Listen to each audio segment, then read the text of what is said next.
Hello friend, welcome to Brain Gym Academy. तो friend, last class में हमने कुछ क्वेश्चन किया था जो कि एसएससी, सीएचएसएल और आरआरबी ग्रुप डी के लिए बहुत ही इम्पॉर्टेंट था। ओके, और ये सारे के सारे क्वेश्चन टीसीएस के द्वारा एग्जाम में पूछा गया है। ठीक है, और टीसीएस ही आपका एसएससी का और रेलवे का एग्ज़ाम कंडक्ट कराता है। ओके, तो ये क्वेश्चन सारे के सारे क्वेश्चन आपको आने वाले एग्ज़ाम के लिए बहुत ही इम्पॉर्टेंट है और आपको इसी टाइप का क्वेश्चन देखने को मिलेगा आने वाले एग्ज़ाम में। ओके, तो चलिए उसी को कंटिन्यू करते हैं। लास्ट क्लास में हमने कुछ क्वेश्चन किए थे, अगर आपने नहीं देखा तो मैं नीचे डिस्क्रिप्शन में लिंक डाल दूंगा, वहाँ से जा कर के देख लेना। ओके, तो चलिए अगला क्वेश्चन देखते हैं। तो चलिए अगला क्वेश्चन देखते हैं। अगला क्वेश्चन है कि एक वस्तु को 12% लाभ पर बेचा गया, यदि उसे 33 रुपये अधिक में बेचा जाता तो प्राप्त लाभ 14% होता। तो वस्तु का क्रय मूल्य ज्ञात कीजिए। ओके, तो बोल रहा है कि एक वस्तु था जिसको 12% के लाभ पे बेचा गया ना। तो सबसे पहले हम मान लेंगे, हमको कुछ पता नहीं है तो सबसे पहले हम मान लेते हैं कि CP बराबर 100 होता है ना। CP क्या होता है, मैंने बताया था, CP कॉस्ट प्राइस होता है, जिस प्राइस पे हम किसी वस्तु को खरीदते हैं। ओके, तो सबसे पहले हम मान लेंगे कि CP 100 रुपये है। ठीक है, तो अब देखिए CP 100 रुपये या 100% आप मान सकते हो ना। यहाँ पे हम लोग 100% मान लेते हैं। ठीक है, अब देखिए, अब बोला है कि किसी वस्तु को 12% की प्रॉफिट पे बेचते हैं ना। तो एक बार मान लो यहाँ पे SP1 लिख लेते हैं ना, और इसको कितना प्रॉफिट पे बेच रहे हैं, प्रॉफिट परसेंटेज यहाँ पे है 12%। ओके, अब दोबारा बोल रहा है कि यदि इसको 33 रुपये अधिक में बेचते ना, 33 रुपये अधिक में, यानी कि SP2 बोल रहे हैं ना, दोबारा से बेचने के लिए बोल रहा है ना, कि यदि इसे 33 रुपये अधिक में बेचते तो प्रॉफिट कितना हो जाता, प्रॉफिट 14% हो जाता ना। प्रॉफिट परसेंटेज जो है वो 14% हो जाता। ओके, तो देखिए बोल रहा है कि पहले के मुताबिक 33 रुपये अधिक में बेचने पे ना, पहले हमने कितना में बेचा, 12% प्रॉफिट पे बेचा। ठीक है, अब उसको बोल रहा है कि यदि हम उसी वस्तु को 33 रुपये अधिक में बेचे होते तो प्रॉफिट 14% होता। ठीक है, तो देखिए ये प्रॉफिट पहले 12% हो रहा था, अब 14% होने लगा ना, यानी कि 2% ज़्यादा प्रॉफिट हो रहा है। ठीक है, 2% प्रॉफिट ज़्यादा हो रहा है। और ये 2% ज़्यादा प्रॉफिट क्यों हो रहा है, क्योंकि हम उस वस्तु को 33 रुपये अधिक में बेच रहे हैं ना, यानी कि इस 2% की वजह से, इस 33 रुपये की वजह से 2% प्रॉफिट बढ़ रहा है ना, यानी कि ये 2% प्रॉफिट जो है कहीं ना कहीं इस 33 रुपये के इक्वल होगा। ओके, और CP हमने क्या माना था, CP हमेशा 100% होता है। ठीक है, अब देखिए ये जब 2% 33 रुपये के बराबर, इसका मतलब 1% कितना का बराबर होगा, 33/2 रुपये की। ओके, अब इसको और आगे सॉल्व करेंगे। तो देखिए हमको CP चाहिए ना, CP कितना होता है, 100% होता है ना। तो जब 1% 33/2 के बराबर है तो 100% कितना के बराबर होगा, 33/2 गुने 100। इसको कैंसिल करा देंगे, 550 आएगा ना, 50। अब इसको मल्टीप्लाई करा दीजिए, कितना आएगा, 5 को 3 से करेंगे 15, फिर 5 को 3 से 15 और 1 16, यानी कि 1650 रुपये आपका आ गया CP। ओके, तो देखते हैं क्या ऑप्शन में है 1650 रुपये ना, तो 1650 रुपये है ऑप्शन C में। ओके, तो ऑप्शन C आपका सही आंसर हो जाएगा। ठीक है, तो आप इस क्वेश्चन को पहले अपने से बनाना और ना बने तब जा कर के सोल्यूशन देखना। ओके, तो हमने इस क्वेश्चन को बहुत ही जल्दी बना सकते, कम से कम 2 से 3 सेकंड में बना सकते हैं। ये सब मैं आपको केवल समझाने के लिए बताया था, अगर मैं चाहूँ तो इसको 2 से 3 सेकंड में बना सकता हूँ ना। जैसे देखिए पहले प्रॉफिट 12% था, अब 14% हो गया ना, यानी कि 2% की डिफरेंस है ना। और ये जो 2% है 33 रुपये के बराबर है ना, तो 1% 33/2 तो 100%, 50 ऐसे काट करके हम लोग आंसर डायरेक्ट 1650 ला सकते हैं। ओके, तो आप ऐसे तभी बना सकते हो जब आपका कंसेप्ट क्लियर हो। ठीक है, इसलिए मैं इसको पूरे डिटेल में बताया ऐसे।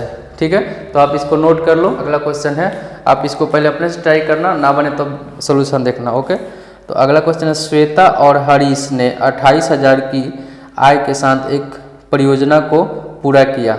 ओके, इस परियोजना में श्वेता ने 20 दिनों के लिए काम किया और हरीश ने 30 दिनों के लिए काम किया। यदि उनकी दैनिक मजदूरी 5:6 के अनुपात में है तो श्वेता का हिस्सा निकालिए। ओके, तो देखिए इसको कैसे बनाएंगे। सबसे पहले तो श्वेता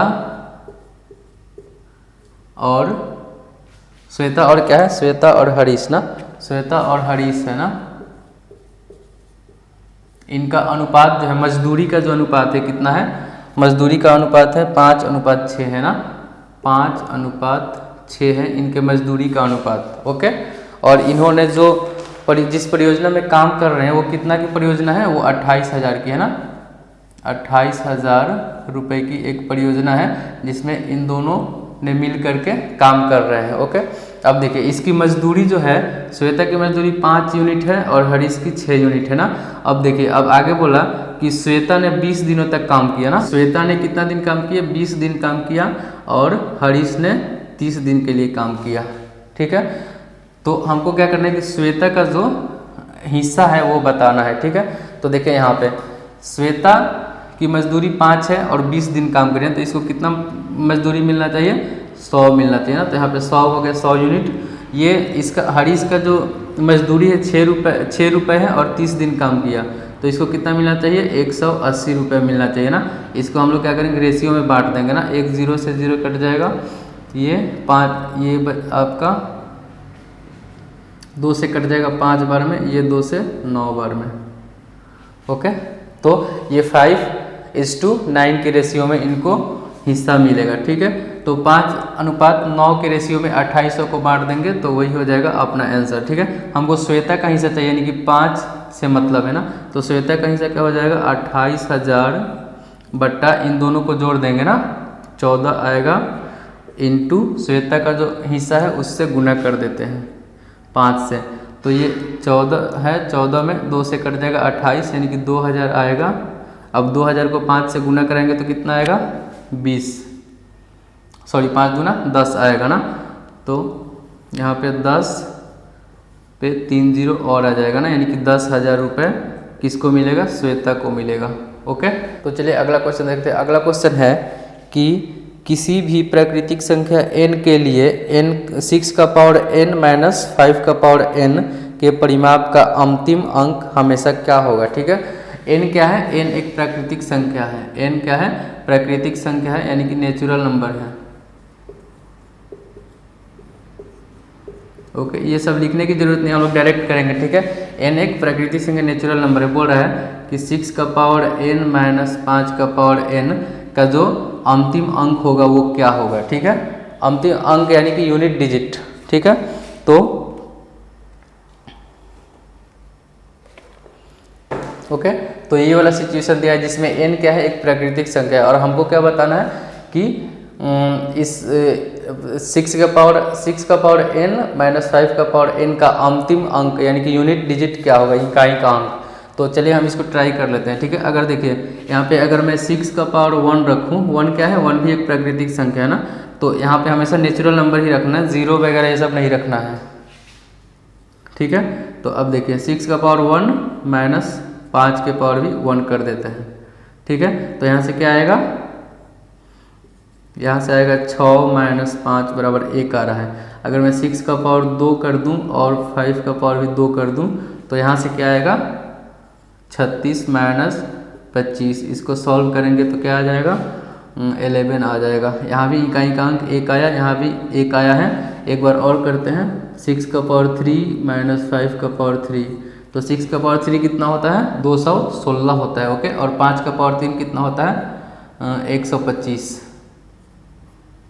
ओके, अब इसको भी सॉल्व करेंगे तो क्या आएगा, 6 में से 5 गया 1 आया, फिर यहाँ पे 11 में से 2 गया 9 आया, फिर यहाँ पे 91 रहेगा 91, यानी कि यहाँ भी अंतिम अंक जो आ रहा है 1 ही आ रहा है ना। तो यहाँ से हम कह सकते हैं कि 6 का पावर n और 5 माइनस 5 का पावर n, किसी जहाँ n एक प्राकृतिक संख्या हो हमेशा इकाई का अंक क्या आएगा, 1 आएगा ना। तो यहाँ से आंसर क्या हो जाएगा, ऑप्शन बी। ओके, चलिए अगला क्वेश्चन करते हैं। ए किसी काम को 12 दिन में पूरा कर सकता है, बी ए की तुलना में 20% कम कार्यकुशल है ना, बी को कार्य पूरा करने में कितना दिन का समय लगेगा। ओके, फिर से एक बार क्वेश्चन पढ़ते हैं। ए किसी काम को 12 दिन में पूरा कर सकता है, बी ए की तुलना में 20% कम कार्यकुशल है, यानी कि देखिए 2 व्यक्ति है, एक है ए और दूसरा बी। ठीक है, अब आगे पढ़ते हैं। ए किसी काम को 12 दिन में कर लेता है ना, यानी कि ए किसी काम को 12 दिन में कर लेता है। ठीक है, और बी के बारे में हमको अभी कुछ नहीं पता है ना, और आगे बोला है कि बी ए की तुलना में 20% कम कार्यकुशल है, यानी कि 20% कम कार्यकुशल। ये कितना दिन में करता है ये हमको नहीं पता है ना, बट ये दे रखा है कि बी जो है ए की तुलना में 20% कम काम करता है ना।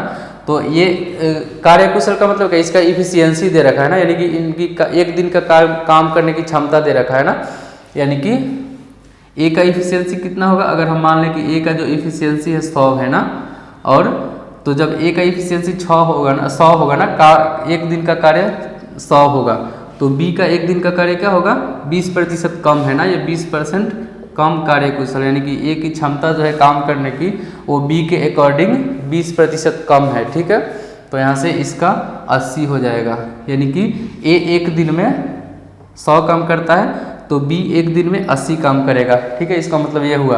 अब देखिए ए किसी काम को कितना दिन में कर देता है, 12 दिन में कर देता है। ठीक है, क्वेश्चन में दे रखा है कि ए किसी काम को 12 दिन में कर देता है ना, और एक दिन में कितना काम करता है, 100 काम करता है। ठीक है, तो 12 दिन में कितना काम करेगा, गुना करा देंगे, 1200 काम कर देगा 12 दिन में। ठीक है, और यही टोटल वर्क हो जाएगा ना। टोटल वर्क कितना हो जाएगा, टोटल वर्क बराबर 1200 हो जाएगा ना, क्योंकि ये 12 दिन करता है और एक दिन में 100 काम करता है, तो 12 दिन काम किया होगा, इसका मतलब 1200 काम कर दिया होगा, और इसका मतलब कि टोटल काम भी कितना होगा, 1200 होगा। अब फिर पूछा है कि ए उस काम को बी उस काम को कितना दिन में कर देगा ना, तो बी एक दिन में 80 काम करता है, तो ये 1200 काम कितना दिन में करेगा, तो 1200 डिवाइडेड बाई 80, इसको सॉल्व कर देंगे, आ जाएगा एक बार में, फिर 15 दिन, यानी कि 15 दिन में कर देगा। ठीक है, तो ये आपका आंसर हो जाएगा। ऑप्शन में 15 है, ऑप्शन बी सही हो जाएगा आपका। ओके, तो आई होप आपको समझ में आया होगा। ये अच्छा क्वेश्चन था ना, इसको पहले आप अपने से ट्राई करना और ना बने तब जाकर इसको देखना। ठीक है, अगला क्वेश्चन है कि ए बी सी एक समबाहु त्रिभुज है। ठीक है, ए बी सी जैसे जैसे बोला है वैसे वैसे करते हैं ना। ए बी और सी एक समबाहु त्रिभुज, यानी कि सभी भुजा बराबर होता है ना, ये ए बी और सी एक समबाहु त्रिभुज है। ठीक है, फिर आगे पढ़ते हैं। आगे लिखा है पी क्यू आर क्रमशः ए बी बी सी और ए सी भुजाओं के मध्य बिंदु है ना। पी क्यू आर यानी कि ये हो जाएगा पी, ये हो जाएगा क्यू और ये हो जाएगा आर। त्रिभुज ए बी बी सी और ए सी का मध्य बिंदु ना, ये मध्य बिंदु, तो इसको हम लोग मिला देंगे ना, ऐसे मिला देते हैं। ओके, अब आगे देखिए, आगे बोला है त्रिभुज की भुजा की लंबाई 4 सेंटीमीटर है ना, तो त्रिभुज पी क्यू आर का क्षेत्रफल निकाले ना। त्रिभुज की भुजा यानी कि यहाँ से लेकर के यहाँ तक जो है 4 सेंटीमीटर है, तो हमको क्या बोला है कि पी क्यू आर का क्षेत्रफल, यानी कि ये वाला एरिया हमको निकालना है, इसका क्षेत्रफल कितना होगा। ओके, तो देखिए क्या करेंगे। सबसे पहले देखिए ये ए बी का मध्य बिंदु क्या है, पी है ना, तो ये ए बी 4 सेंटीमीटर है, तो ए पी 2 हो जाएगा और पी बी भी 2 हो जाएगा ना। इसी तरह से ये भी 2, ये भी 2, ये और ये 2 हो जाएगा ना। ठीक है, अब देखिए ये समबाहु त्रिभुज यानी कि एंगल भी बराबर होगा सब। ठीक है, तो इस एंगल के सामने वाले भुजा भी बराबर होगा ना। जब एंगल बराबर होता है तो उसके सामने वाले भुजा यानी कि साइड्स भी बराबर होते हैं, यानी कि ये भी एक समबाहु त्रिभुज हो गया ना। तो देखिए यहाँ पे इसका 2 हो जाएगा, ये भी 2 और ये भी 2 हो जाएगा। अब देखिए एक समबाहु त्रिभुज का क्षेत्रफल क्या, यहाँ से हमने ए निकाल लिया, कितना, ए बराबर 2 सेंटीमीटर। अब समबाहु त्रिभुज का क्षेत्रफल होता है √3/4 इंटू भुजा स्क्वायर ना, यानी कि ए स्क्वायर। ओके, तो इसको सॉल्व करेंगे, √3/4 इंटू ए का मान 2 है, यानी कि 2 का स्क्वायर, तो ये 4 से 4 कट जाएगा, केवल √3 बचेगा आपका आंसर। ओके, चलिए अगला क्वेश्चन करते हैं। अगला क्वेश्चन भी टाइम एंड वर्क से ही है।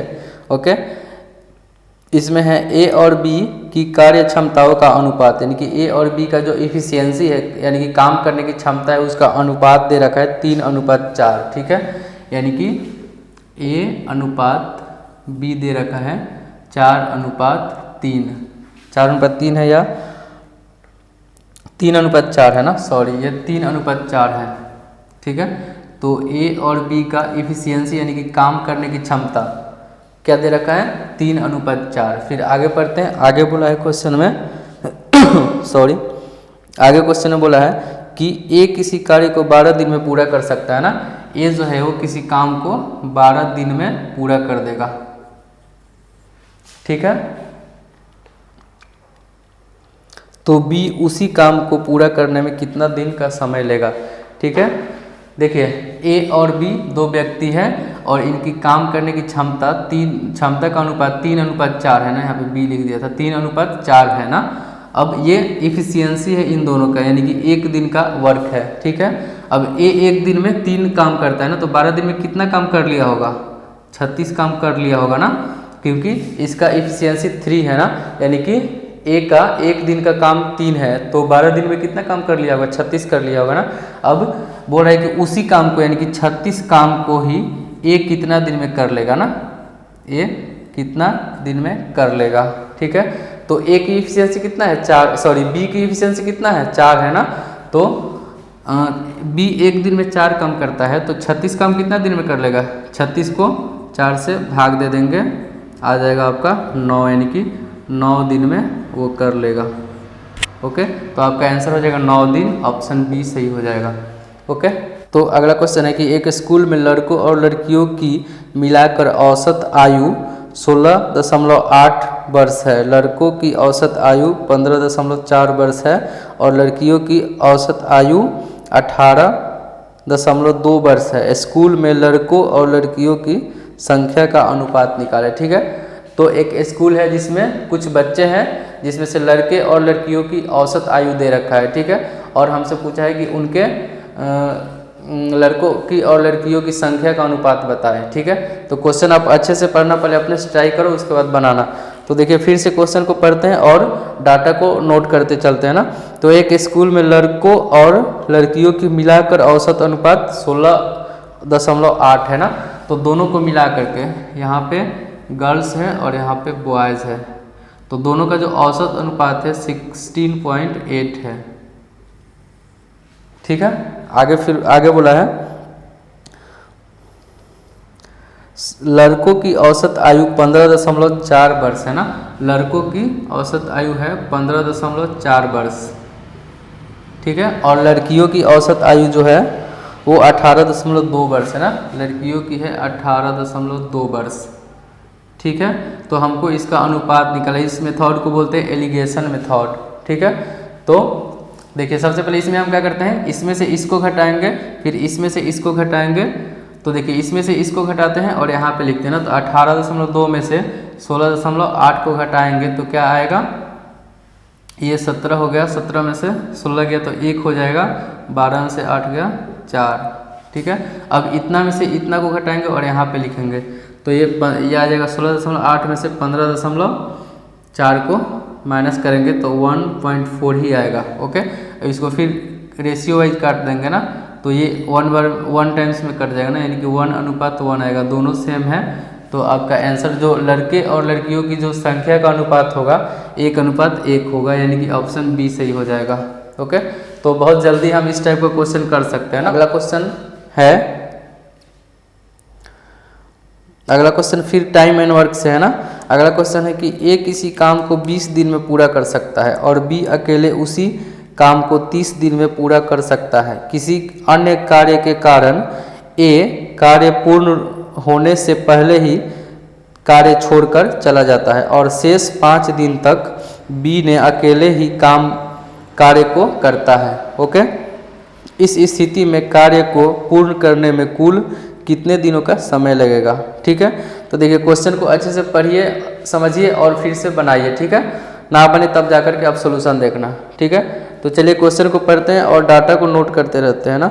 ए किसी कार्य को 20 दिन में पूरा करता है ना, यानी कि दो लोग हैं, एक है ए और दूसरा बी। बोला है कि ए किसी काम को 20 दिन में पूरा कर लेता है। ठीक है, आगे और बी अकेले उसी काम को 30 दिन में पूरा करता है, यानी कि बी उसी काम को 30 दिन में करता है। ठीक है। तो हम टोटल वर्क क्या मान लेते हैं, इन दोनों का एलसीएम लेते हैं और टोटल वर्क मान लेते हैं ना। तो मान लेंगे कि टोटल काम कितना है, 60 यूनिट है ना। अब आगे देखिए, आगे बोला है कि किसी अन्य कारण की वजह से ए काम को पूरा होने से पहले ही छोड़कर चला जाता है ना। ए काम को पूरा होने से पहले ही चला जाता है और शेष काम को बी अगले 5 दिनों तक करते रहता है ना। यानी कि बी 5 दिन ज़्यादा काम करता है, ठीक है। बी 5 दिन ज़्यादा काम करता है, यानी कि बी 5 दिन काम करता है एक्स्ट्रा, अधिक, ठीक है। अब देखिए यहाँ से ए किसी काम को 20 दिन में कर लेता है और बी उसी काम को 30 दिन में कर लेता है। इसका मतलब इसका हम लोग क्या करेंगे, टोटल वर्क निकालेंगे 60 यूनिट, ठीक है। तो ए का इफिशियंसी कितना हो जाएगा, ए एक दिन में 20 का, ए किसी काम को 20 दिन में करता है तो 60 काम कितना दिन में कर लेगा, इसका इफिशियंसी आ जाएगा 3 नहीं, यहाँ पे तो ये दिन दे रखा है ना, यानी कि ए 20 दिन में 60 काम करता है, यानी कि एक दिन में 3 काम करता है, ठीक है। यानी कि ए की इफिशियंसी 3 हो गया। अब बोला कि बी 30 दिन में 60 काम करता है, इसका मतलब एक दिन में कितना काम करेगा, 2 काम करेगा, यानी कि बी का इफिशियंसी 2 आ गया, ठीक है। अब देखिए बी अकेले 5 दिन एक्स्ट्रा करता है, यानी कि ए किसी कारण बस काम छोड़कर चला जाता है और अगले 5 दिनों तक केवल बी ही काम करता है, ठीक है। तो देखिए बी एक दिन में 2 काम करता है तो 5 दिन में कितना काम कर लिया होगा, 10 काम कर लिया होगा ना, ठीक है। इसका मतलब ये हुआ कि टोटल काम 60 है और बी 5 दिन अकेले काम करता है तो 10 काम कर लेता है। इसका मतलब ये दोनों ए और बी मिल करके कितना काम किए होंगे, ए प्लस बी मिल करके 60, टोटल काम 60 है और ए 5 दिन पहले ही छोड़कर चला जाए, ए और बी मिल करके 50 काम किए होंगे, ठीक है। और ए और बी का एक दिन का काम कितना है, 5, तो यानी कि 50 काम करने में इन्होंने कितना दिन लगाए होंगे, 10 दिन लगा दिए होंगे, ओके। तो ए और बी तो मिलकर 10 दिन काम किए होंगे, प्लस ए काम छोड़ करके चला जाता है, ठीक है, और अकेले बी 5 दिन तक करता है, यानी कि 5 दिन काम और चलेगा ना, यानी कि टोटल आपका आंसर 15 दिन हो जाएगा, ओके। एक बार और देखते हैं, ठीक है। क्वेश्चन बोला है कि ए किसी काम को 20 दिन में कर लेता है और बी उसी काम को 30 दिन में कर लेता है, ठीक है। तो हमने क्या किया कि ए और बी का दोनों का एलसीएम ले लेंगे तो 60 आएगा और टोटल काम मान लेंगे कि 60 ही है, ठीक है। अब देखिए ए 20 दिन में 60 काम कर लेता है, ठीक है। ए 20 दिन में 60 काम कर लेगा, यानी कि एक दिन में 3 काम करेगा ना। उसी तरह से बी 30 दिन में 60 काम करेगा, यानी कि एक दिन में 2 काम करता होगा ये, ठीक है। यानी कि 3 और 2 ए और बी की इफिशियंसी यानी कि काम करने की क्षमता हो गई। अब देखिए, अब क्वेश्चन में बोला है कि ए काम को छोड़कर 5 दिन पहले ही चला जाता है, यानी कि 5 दिन तक एक्स्ट्रा बी काम किया होगा ना। तो बी 5 दिन काम किया होगा और ये एक दिन में 2 काम करता है ना, तो 10 काम कर लिया होगा अकेले। इसका मतलब ये हुआ कि ए और बी साथ में मिलकर केवल 60 में से 10 घटा देंगे तो 50 काम ही किए होंगे ना। 50 काम क्यों किए होंगे, क्योंकि बी अकेले 10 काम करता है बाद में ए के चले जाने के बाद, ठीक है। अब ए और बी की इफिशियंसी दोनों को मिलाकर 5 है ना, तो 50 काम इन्होंने दोनों मिल करके 10 दिन में किए होंगे, ठीक है।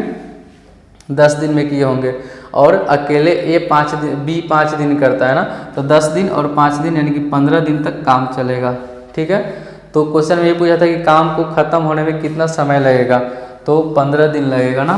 तो ऑप्शन डी सही हो जाएगा, ओके। आप नोट कर लीजिए, ओके। तो आज इतना ही रहने देते हैं और इसके आगे वाले क्वेश्चन को अगले वीडियो में करेंगे, ओके। Thank you.